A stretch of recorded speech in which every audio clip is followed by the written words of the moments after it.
बिस्मिल्लाहिर्रहमानिर्रहीम। आप देख रहे हैं मेरा यूट्यूब चैनल और फेसबुक पे इलीगल ईगल्स। बहुत दिलचस्प चीजें बतानी है आपको सरकार बनाम ज़हीर अहमद और उसके खानदान के मुकदमे से मुतल्लिक। आज जो कमरा अदालत के अंदर समाअत के अंदर कुछ दिलचस्प किस्म की चीजें हुई हैं वो आप लोगों के साथ शेयर करनी है, क्योंकि ये चीजें ना जबरान नासिर की प्रेस टॉक के अंदर शेयर की गई, ना जबरान नासिर ने जो सहाफ़ियों के साथ जो एक पूरी प्रेस कॉन्फ्रेंस होती है उससे मुतल्लिक ये चीजें थी। ये वो मामलात हैं जो अदालत के अंदर प्रोसीडिंग चल रही थी। आप लोगों को पता है कि कुछ वजूहात की बिना पर अदालत के अंदर जो सहाफ़ी हजरात हैं उनका दाखिला ममनू है इस मुकदमे के अंदर, और उस दाखिले ना होने की वजह से बहुत सारी चीज़ें जो है वो हमारे सहाफ़ी दोस्त रिपोर्ट नहीं कर पाते। लेकिन शायद हुसैन साहब की ज़ुबानी शायद आपने कुछ चीज़ें सुनी होंगी, क्योंकि उनके पास इन चीज़ों की डिटेल्स थी। और जो कमरा अदालत के अंदर हुआ है उसके ऊपर अब आपको एक्सप्लेन करते हैं कि जज साहब के रिमार्क्स किस तरह के रहे, मेहदी काज़मी का रोल क्या रहा, सईद रिंद और ज़हीर की आपस में क्या बात हुई जब ये ज़मानत चल रही थी, और जो लेटने वाला रोल था जो आज कोशिश की जा रही थी किसी तरह इस मामले के अंदर 10-15 दिन की तारीख ले ली जाए, वो मामला किस तरह का था और मुल्ज़मान के वकला ने आज क्या क्या हीले बहाने किए अदालत के अंदर, वो आपके सामने रखने हैं। अदालत के अंदर जब ये मामला जब समाअत चली, मैंने जैसे आप लोगों को पहले बताया, जबरान नासिर ने अपनी प्रेस कॉन्फ्रेंस में बताया कि वो सारी चीज़ें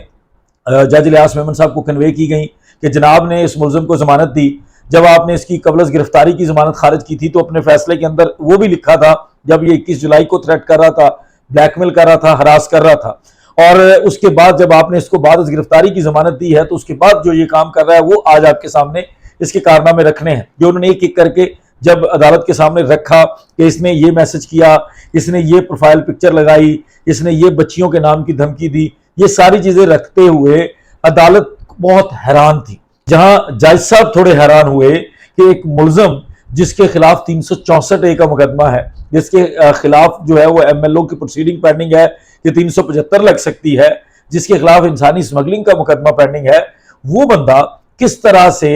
अदालत के अंदर जमानत लेने के बाद मुद्दई मुकदमा को कांटेक्ट भी कर सकता है और इस हद तक बातें कर सकता है, जिस पर अदालत काफी हद तक हैरान थी। अदालत के हैरान होने के साथ साथ एक और शख्सियत अदालत के अंदर मौजूद एक सरकारी शख्सियत और बहुत परेशान थी, और उस सरकारी शख्सियत ने ज़हीर को जो भी कह ले बड़ा होने के नाते, ज़हीर के साथ जैसे कोई रिश्ता होने के नाते कुछ डांटा भी है। कुछ ऐसी चीजें भी हमें सुनने में मिली हैं। कमरा अदालत के अंदर जो मामला हो रहे थे उसमें वो जो सरकारी ओहदेदार हैं वो सईद रिंद साहब हैं, और सईद रिंद साहब की तरफ से स्पेशली ज़हीर अहमद को डांटा गया है। ज़हीर अहमद को ये कहा गया है कि तुमने ये क्या हरकत की, हम पहले ही तुम्हारी सारी चीज़ों को क्लियर करने की कोशिश कर रहे हैं, हम इतनी मुश्किल से तुम्हें इस मुकदमे में बचाने की कोशिश कर रहे हैं, हमने पूरी दुनिया के सामने सिंध पुलिस की बदनामी अपने ऊपर ले ली है, हमने पूरी दुनिया के सामने सिंध पुलिस की कारकर्दगी को जीरो कर दिया है, लेकिन हम तुम्हें बचाने में मसरूफ़ हैं, तुम्हें प्रोटोकॉल देने में मसरूफ़ हैं, तुम्हारे तर्जुमान बन के काम कर रहे हैं, तुम्हारी मुलाजमत कर रहे हैं, और तुम ये क्या काम करते फिर रहे हो, तुमने ये क्यों किया। जब ये अदालत के सामने रखा गया तो सईद रिंद साहब, चूंकि तफ्तीशी अफसर ने कोर्ट में मौजूद होना है और कुछ और पुलिस के जो प्रोटोकॉल वाले लोग हैं जो जिनको ये प्रोटोकॉल की ड्यूटी दी गई है, जिनको जो हो सकता है कि IG गुलाम नबी मेमन साहब की तरफ से या और जो भी इनके सोर्सेज हैं ज़हीर अहमद और इनके जो अहले खाना है इनकी तरफ से जिन लोगों को हायर किया गया है, जो लोग इनको प्रोटोकॉल दे रहे हैं, वो लोग भी कोर्ट के अंदर मौजूद थे। और जब जबरान नासिर के आर्ग्यूमेंट्स चल रहे थे और जब ऑनरेबल कोर्ट जो है, जो जज साहब हैं वो हैरान हो रहे थे, और जज साहब की तरफ से जो एक जेस्चर आ रहा था जिसमें जज साहब खुद हैरान थे कि एक इस कदर संगीन नोयत के इल्जामात के अंदर जो मुल्ज़म है वो इस हद तक जा सकता है, वो कर सकता है, जिस पर मेहदी अली काज़मी ने एक जो परेशानी है ना जज साहब की वो दूर कर दी। मेहदी अली काज़मी ने अपना मोबाइल फोन निकालकर अदालत के सामने रख दिया। आज मेहदी अली काज़मी का मोबाइल फोन अदालत के सामने रख के हर चीज व्हाट्सएप की कॉन्वर्सेशन के अंदर दिखाई गई, जिसके अंदर वो 21 जुलाई से पहले वाले मैसेजेस, वो तमाम मैसेजेस आज जज साहब ने मोबाइल पर खुद देखे। और इससे कबल मैंने आप लोगों को बताया कि स्क्रीनशॉट्स लगाए गए थे, कोर्ट के अंदर आर्ग्यू किया गया था और कोर्ट ने उन चीजों के ऊपर ही एग्री कर लिया था। आज भी अदालत एग्री कर रही थी, लेकिन मेहदी अली काज़मी की तरफ से अपना मोबाइल भी अदालत के अंदर पेश किया गया, और मेहदी अली काज़मी के मोबाइल के व्हाट्सएप को जो ज़हीर की कॉन्वर्सेशन थी वो सारी निकाल कर ऑनरेबल कोर्ट को दिखाई गई कि हजूर ये मोबाइल है, ये व्हाट्सएप है, इसमें आप डायरेक्टली लाइव देख सकते हैं कि ये मैसेजेस अवेलेबल हैं कि नहीं है, ये नंबर इसका है कि नहीं है, ये आपके सामने खड़ा है, ये बंदा यही है कि नहीं है, ये आपके सामने खड़ा है, इससे आप कंफर्म कर लें। जिस पर जब अदालत ने वो मोबाइल फोन देखा تو عدالت کا بالکل ویو چینج ہو گیا. اور بظاہر جو میں سمجھتا ہوں کہ جب ظاہر اگر میں آنریبل جج صاحب کی جگہ خود کو رکھ کے دیکھوں یا کوئی بھی آپ لوگوں میں سے اپنے آپ کو جج صاحب کی جگہ رکھ کر دیکھے گا, جب اس کے سامنے واٹس ایپ کی کانورسیشن دکھا دی جائے گی, جب وہ اپنی آنکھوں سے دیکھ سکیں گے کہ وہ میسیجز موجود ہیں اور جو الزام مدعی کی طرف سے لگایا جا رہا ہے اس ملزم کے اوپر, جس کی بابت اس کی ضمانت منسوخی مانگی جا رہی ہے, وہ ساری چیزیں وہاں پر ایگزسٹ کرتی ہوں گی, تو یقینی طور پر جج صاحب یا کوئی بھی بندہ اس چیز کے اوپر کنونس ہو سکتا ہے کہ یہ سراسر اس مقدمے کو انفلوئنس کرنے کی کوشش کی جا رہی ہے. جس پر عدالت نے ملزمان کے وکلاء کو کہا کہ اب آپ اپنا موقف بتائیں, اب آپ اس سے کس طرح سے بھاگتے ہیں, آپ ہمیں ثابت کریں یہ میسیجز آپ نے نہیں کیے, اب یہ ثابت کریں کہ یہ میسیجز جو ہیں یہ تھریٹ میں نہیں آتے, یہ بلیک میلنگ میں نہیں آتے. جس پر عدالت کے اندر ملزمان کے وکلاء کی طرف سے ہیلے بہانے شروع کر دیے گئے اور 10 سے 15 دن 20 دن کا وقت مانگنے کی کوشش کی گئی. یہ بہت ضروری آپ لوگوں کو بتانا اس لیے ہے کیونکہ بعد میں جو سٹوری آپ نے سننی ہے, کمرہ عدالت کے اندر یہ ہوا, کمرہ عدالت میں جج صاحب نے کہا یہ تم کیوں آ گئے ہو, اور وہ لوگ سنائیں گے جن کا عدالت کے اندر سے کوئی تعلق نہیں ہوتا. عدالت کے اندر یا وکلاء موجود تھے یا مدعی موجود تھا یا ملزم تھا یا ملزمان کے وکلاء تھے یا سندھ پولیس کا تفتیشی افسر تھا یا وہ کچھ پروٹوکول والے جو پولیس کے افسر یا جج صاحب یا عدالتی عملہ موجود تھا. اس کے علاوہ کوئی صحافی موجود نہیں تھا. اور یہ جو انفارمیشن اس طرح کی ہوتی ہے یا وکلاء کے پاس ہوتی ہے یا پولیس والوں کے پاس ہوتی ہے یا ڈائریکٹلی جو دونوں پارٹیز ہوتی ہیں, تو اس لیے آپ کو اس طرح سے ایگزیکٹلی کسی نے بتانا نہیں ہے. لیکن آج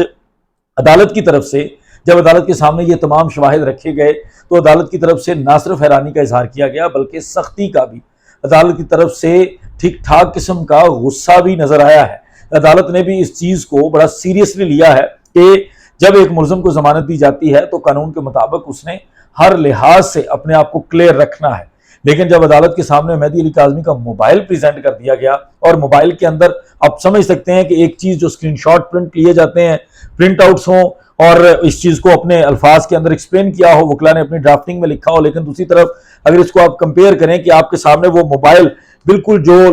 پراپر ثبوت ہے وہ رکھ دیا جائے تو اس سے ویو بالکل چینج ہو جاتا ہے. اور یہ آج پہلی دفعہ ہوا ہے اس طرح کے معاملے میں. اس سے قبل بھی جب مہدی علی کاظمی کی طرف سے ان کی ضمانت قبل از گرفتاری کے اندر یہ الزام لگایا گیا تھا جو 21 جولائی کے میسیجز تھے, تب مہدی علی کاظمی کا موبائل فون کورٹ کے اندر پریزنٹ نہیں کیا گیا تھا, نہ ہی آنریبل کورٹ نے ایسی کوئی ڈیمانڈ کی تھی. آج جب مہدی علی کاظمی کا موبائل آنریبل کورٹ کے سامنے رکھا گیا ہے تو بالکل جج صاحب کا ویو چینج ہو چکا تھا, جس پر ملزمان اور ملزمان کے جو وکلاء ہے, پولیس افسران ہیں, جو رپورٹڈلی جو میں نے سنا ہے جو پولیس افسران ہیں ان تک کے پسینے چھوٹ رہے تھے. اور جو سعید رند ہے وہ دکھاوے کے لیے, اپنا مان جتانے کے لیے, اپنے آپ کو بڑا ثابت کرنے کے لیے, کیونکہ وہ ظہیر کا اس وقت گارڈین بھی ہے, تو ظہیر کا گارڈین ہونے کے ناطے جو کانورسیشن سنی گئی